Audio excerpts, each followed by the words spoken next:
What's up, guys? ProManiac720 here, and I have for you today round 7 from Athens Premier Challenge. Wow, Athens Regionals. At this point, I am 5-1 in the tournament and feeling very, very good about making my first Regionals top cut. So I am playing Ian Packer. Ian had a team of Gengar, Kangaskhan, Marowak, Arcanine, Milotic, and Thundurus with Thundurus Incarnate. I was very concerned about this team because I saw Gengar Kang, and I thought maybe it's Perish Trap, and I was really, really fearing that. So I led to kind of try and prevent that.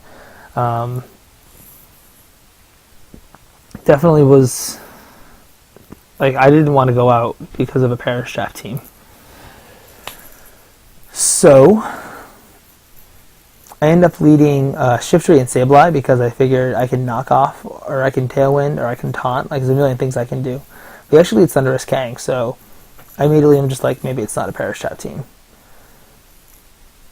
So he withdraws Kangaskhan and sends an Arcanine, which good switch because intimidates my Shiftry, which is potentially a physical attacker. It is, but he doesn't know. It could have been a special one. But I go for the Fake Out on Thundurus because I don't like Thundurus, and I thought maybe we might just trade Fake Outs, but and I go Will-O-Wisp into the Arcanine.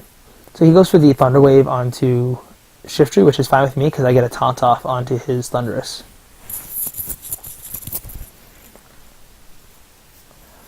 So now he can't Thunder Wave the rest of my team.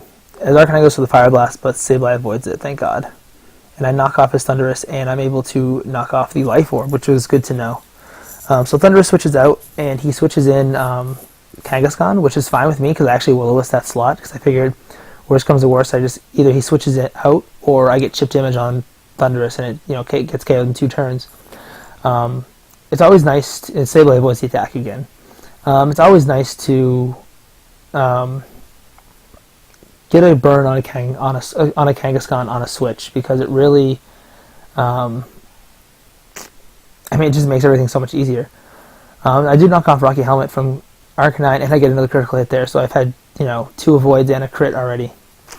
As I switch out Sableye, I'm just going to try and get as much damage off. I'm trying to neuter these 2 attackers as much as possible. I assume that the Arcanine is a special support set, but as you do see the Fire Blast come out and right into Salamence, and it does a decent amount, I'd say. And Shiftry is fully paralyzed, so it doesn't really matter at this point. And Kangaskhan, as you see, didn't Mega Evolve so that it could Fake Out the Sableye. I do switch out Salamence again because I'm just trying to shuffle Intimidates at this point, make this Kangaskhan as useless as possible. And we do see the Kangaskhan Mega Evolve. I felt like this was a really good turn for me because basically my goal here is to lose Shiftry because Shiftry at this point is just complete dead weight. So he Sucker Punches the Salamence and Fire Blasts the Shiftry, and luckily is able to knock it out. So like I said, at this point I'm feeling like super confident in like how everything's going. And I do send in Salamence. So now this Kangaskhan's at -2 and it's burned, so like it's not gonna do anything to me.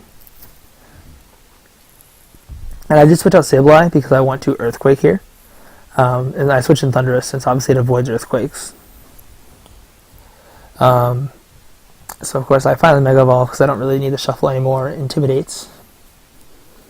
And I just go, like I said, I go right for the Earthquake, I believe.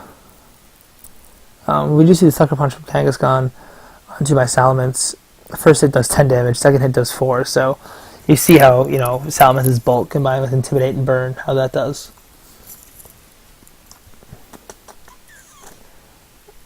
And I do Earthquake the Kangaskhan. You get Earthquake damage off on the Kangaskhan. So I do go for another Earthquake here, and I also HPS the Thundurus because I do know that he had Marowak, or he potentially had Marowak in the back, and so I thought maybe a Marowak switch would come to put the Absorb Lightning Rod or something, which ended up working out really nicely for me because then I just HPS the Thundurus. It didn't matter in the end because my other option was I Thunderbolt it, and that also would have knocked out Thundurus, so HPS worked out nicely for me. So at this point I know that, or I feel pretty good about this match because I have Salamence at like half health and or Thunderous at almost full health.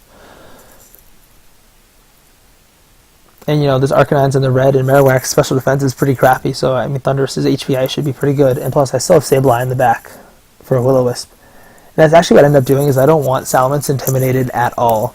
And so I switch it out, send in Sableye, knowing that Sableye is not getting knocked out by anything these two throw at it. And Marowak actually protects, which works out nicely for me. And Thunderous, I go for the hidden power into Marowak. And we do see the Snarl onto both my Pokemon, which is a good move by my opponent. So at this point I can just double up into the Marowak, with an HP Ice and a Will-O-Wisp. And luckily Will-O-Wisp connects, because that was pretty much my opponent's win condition, was hoping that Will-O-Wisp missed. And Hidden Power, even at -1, is able to do over 50% to this Marowak. Which just kind of goes to show how strong Thunderous is and how especially weak Marowak is.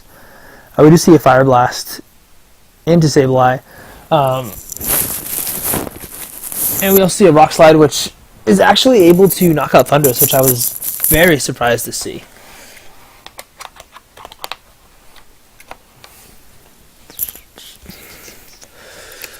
So Salamence gets sent out, and at this point I feel pretty confident about the match because Marowak can't really knock out my Salamence.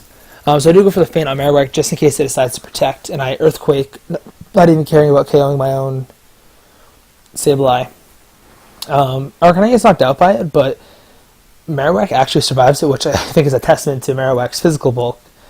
Goes for the Rock Slide, but even with a crit, I don't think it's going to knock it out because of the burn. And it doesn't, so Marowak takes the burn damage, and I end up winning the match. So at this point in the tournament, I am 6-1, and I'm feeling really, really good about Top Cut. My resistance isn't great, but I think it's good enough, especially if a few of my opponents win last round, so stay tuned for round 8.